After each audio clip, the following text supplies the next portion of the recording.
Нұржамал? Ау жаным. Құдай, көкем айналайын қалайсың? Палатаға шықтың көп. Құдай, қуандым жаным. Жаным. Ауырмашы жаным, ауырмашы. Ауырмайым, көкем айналайын. Жүрегім жарылып кетесің палатаға шықтың. Құдай жаным. Құдай жаным. Болсын, енді ауырма. Ауырмайым. Құрсыншы ауырмашы. Мана шешем ғой. Осы шешеме қарайын деп келгеніңе рахмет, көкем. Өлі рахмет айтқан дес, қойшы мама. Көкем ау. Саған қарамағанда кем қарам жоқ. Жылама. Жылама, Құдай маңдайың. Ой, маңдайың ашылғыр. Сен ауырма. Сөйлемесең, көкем. Жылама. Құдайдан жалынып палатаға шықсын деп шыққаныңа жоқ. Құдай маңдайың, өлейін деп атқан жоқпын, қасқай. Бүгін ертең өлмеймін. Өлме. Ана доктор бала саған покой керек деді. Сол ұйықтасам болды. Ұйықта жаным, дұрыс айтады доктор. Покой керек дейді ма? 10 сағат ұйықтасам ертең шығады екен, көкем. Шығады, қуандым. Ұйықта жаным, мама. Ұйықтайын, Ұйықтай ғой жаным. Ұйықтайын, көкем. Доктор дұрыс айтады, мама. Негіз науқас адам неге зар? Негіз ұйқыға зар екен. Біз ана дәрімен, системамен жазыламыз дейміз ғой. Ол өтірік екен, мама, абайлаңыз. Негізі адамға ұйқы керек екен. Адам ұйықтай алмаса бар ғой, ол болмайды екен. Біз өзіміз аурамызда дәрі ішіп ұйықтамай сотқыш қылып жатамыз ғой. Ол болмайды екен. Ана Сапидегі подругам білесіз ба, ұйықта ауырған кезде? Сол мысалы, вообще алды ғой. Ол байқұс қанша дейді? Екі баласымен күйеуімен ажырасты. Енді екі баласына өзінен қалса қарайды. Ешкім жоқ қой. Кім қарайды? Ешкім қарамайды. Күнде жұмысқа түседі, ношқа түседі. Күнде жұмысқа шығады, ношқа түседі. Бір күні ауырады, система салдырады. Бірінші сифазалин салдырады. Сифазалин салдырғаннан кейін сефтри болмағаннан кейін система салдырады да. Жұмысқа кете береді, ұйықтамаған мамада өткен анау Сапи дегенді айтты. Өлі, мен айтам. Доктор аяғында айтты ғой, айналайын деді, өлесің ба деді. Сен өлесің ба бала-шаға деп, бірде бала-шағаң өліп қалса, сен өліп қалсаң бала-шағаң кім қарайды? Таста жұмысыңды, ұйықта деді. Өлі, мені көрсем же мама, ожас, беті деген көгеріп кеткен. Конечно, ұйықтамайды. Ұйықтау керек, мама. Мама, ұйықтаңыз, ұйықта жан, мама. Ұйықтаңыз. Адам ұйықтаған жақсы екен. Адам ұйықтаған кезде ғана нормальный болады екен, мама. Ұйықтаңыз, ештеңені алаңдамаңыз, уайымдамаңыз. Шығарып тастаңыз ана ойыңыздағы проблемалардың бәрін. Несін ойыңдайсыз? Қызың бар, балаң бар, шалың бар. Ана бір рахаттанып, андай бір нелер болады, мама. Анандай ше, андай бір күшті.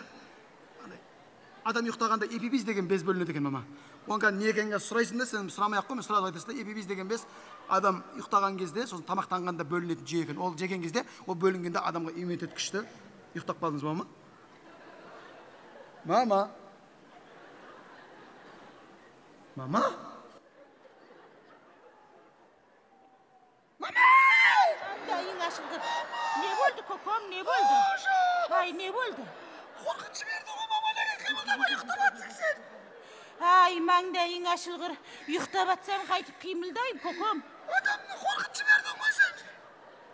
Ұйықтап атсам ба десем, иә деп айтпайсың, болмаса. Тұқымың жайылғыр, ұйықтап атсам қайтып бүйтіп айтам. Ұйықташы құрсын бол, Құдай, маңдайың мынадан басқа адам жоқ па? Көкем. Ұйықтап болды. Ұйықтайыншы, айналайын. Ауырған адамға покой керек, жаным. Покой жат. Бір мезгіл мызғып алайыншы, көкем, айналайын. Мызғып ал, жаным, ұйықтап алшы. Адам ұйықтау керек екен негізінде. Өлі адам ұйықтамай, ана бір әдемі ұйқы болды, мама. Ана бір ше, ана бір күшті анау. Бір түнде ұйықтап азында тұрасың да, түсте тұрған кезде бір бүйтіп телевизор көріп атып көзің ілініп кетеді ғой, бір құс ұйқы дейді ғой. Өлі, сол құс ұйқыға жетпейді. Тұрған кезде бір миың рахаттанып, сағатқа қарап қалсаң 5-ақ минут өтіп кеткен ғой, мама. 5 минутта сонша да мамада өлі. Адам шок болды ғой, мама. Ұйықтай ғой, мама. Болды, түсінем, мама. Ауырған адам бар ғой, өлі. Негіз ауырып отқан кезде қасында біреу гүбір-гүбір деп сөйлемесе ешкім жақтырмайды да ғой.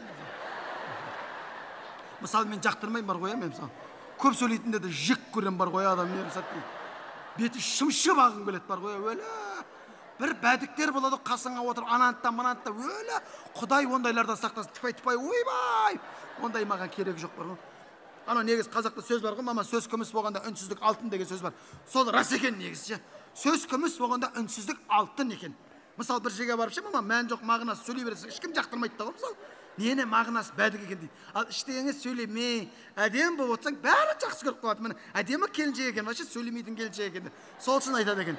Сөз күміс болғанда үнсіздік алтын дейді. Өлі, мама, алтын демекші, алтын жаман қымбат болып кетті ғой, өлі. Кеше базарға барсам же, мама, ужас, алтынның граммы 21 мың теңге дейді. Көзім шошып кеткен ғой, ойбай, 21 мың теңгеге. Сонда 10 грамм алтын алатын 210 мың теңге болды. Ойбай, қойбай алтын алмай-ақ қойдым. Баяғыда қандай еді? Мына қолым алтын, 2 құлағым алтын, 5 саусағым алтын кап, алтын аламайсың, жүресің қолыңа жалтырап. Мама! Ужас! Не болды? Не істеватсың? Артыңмен тыңдап атсың ба, не істеватсың? Намаз оқымасам басқа. Құдай, жағыңды тыныш қылдып дұға қылмасам. Ұйықташы, мама, ұйықташы. Ұйықтайыншы, көкем, айналып. Ұйықта бол. Сөйтіп алтын алама күйіп кеттім, мама. Ана сөз күміс, үнсіздік алтын дегенді ше.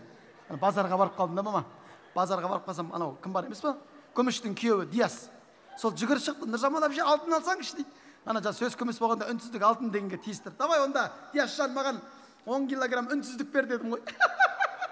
Сөйтсем түсінбей шошып кетті. Не бер дейсің дейді. 10 килограмм, 10 грамм үнсіздік бер десем. Ол не дейді? Сөзден жеңілдің, сөз күміс болғанда үнсіздік алтын дейді. Давай енді сөзден жеңілдің маған түсіріп бер десем. Ай, Нұржамал әпше сіз әңгімені қатырасың дейді. Ұйықтап атсыз ба, мама? Мама? Ай, жоқ. Маңдайың ашылғыр, ай, Құдай, қақ сәпсәрініп қайдан келдік, көкем-ау. Құдай, ұйықтайыншы, айналам. Ұйықташы, мама, ұйықташы. Қайтып ұйықтайсың. Не, ұйықтай алмайатсың. Дауыстарыңыз бүткіл коридорға естіліп жатыр ғой, жай сөйлесеңіздерші. Сіздер әлі ұйықтамағансыздар ма? Апа, сізге 11-де ұйықта дегеніміз ғой. Неге ұйықтамағансыз? Соны білмеймін, ұйықтамай отқам өзімді білмеймін сол. Ай бала. Операция нормально өтіп беді әйтеуір? Иә. Неге мен шешем ұйықтамай жатыр?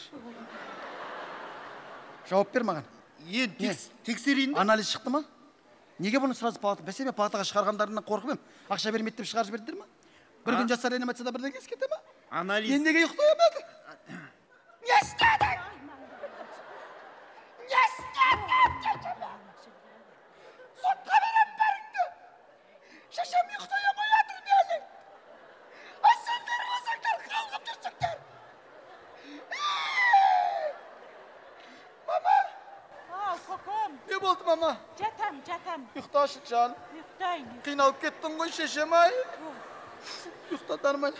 Су әкеп берейін ба? Су әкеп берем қазір. Құдай, маңдай. Көкем-ау. Мынаның өзін біреу тексеретін адам керек қой, ма? Апа, неменеге ұйықтамай отырсыз? Ай, доктор бала. Екі дүниеде разы болып кетейін. Алла тілеуіңді бергір. Мына қызымды палатадан ап кетші. Отырыңыз. Ой, беғам. Ап кет деген несі оны? Ап кет алмайым ғой? Ол науқас емес қой ол. Ол қараушы. Айналайын, ана буфетке ма, кухняға тамақ берем, су берем деп ап кетші. Ақшасын өзім берем, айналайын. Ай, оны ап кет алмайым. Одан қайта бедейін, апа, сізге ұйықтататын укол салып берейін. Бірден ұйықтайсыз. Маңдайың ашылғыр-ау, ұйықтасам ұйықтамайын ба? Ұйықтауға қолым тимей отыр. Маған сал, мана ұйықтататын ба? Ұйықтататын. Осыны қызыма салшы. Қызыңызды? Қойыңыз, апа. Мен қылмысқа итермелеп атсыз. Айналайын, өзім жауап берем, қоқым. Адал қызметтерім, ондайым жоқ. Апа. Не болды?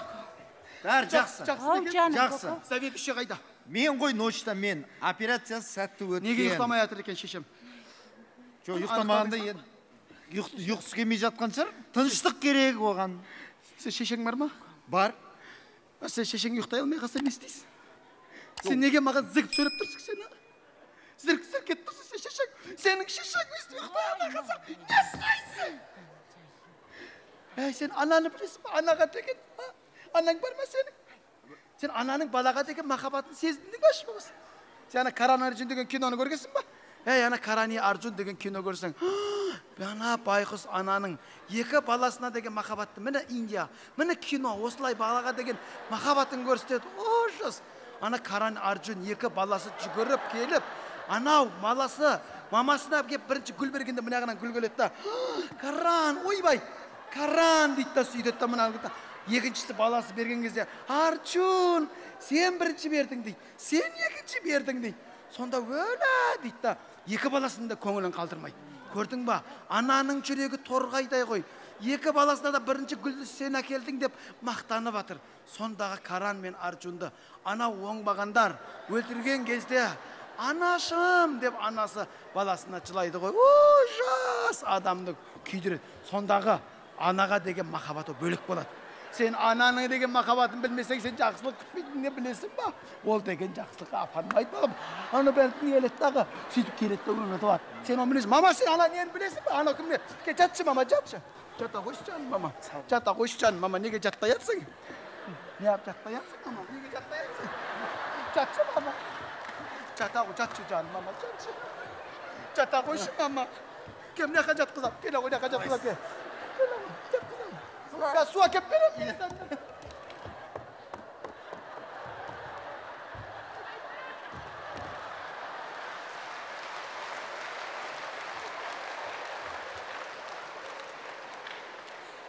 Ой, Алланың тыныштығы ая.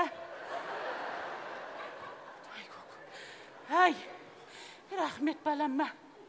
Алла разы болсын. Қызым тірі ма? Тірі. Құдай, көкем, Ленин құсап жатқан кескініңнен айналдым.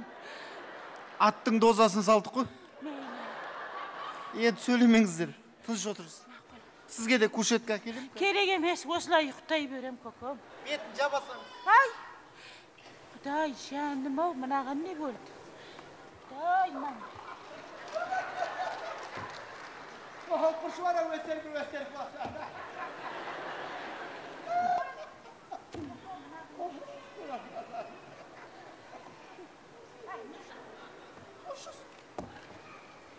Мама, неге ұйықтамай жатсың?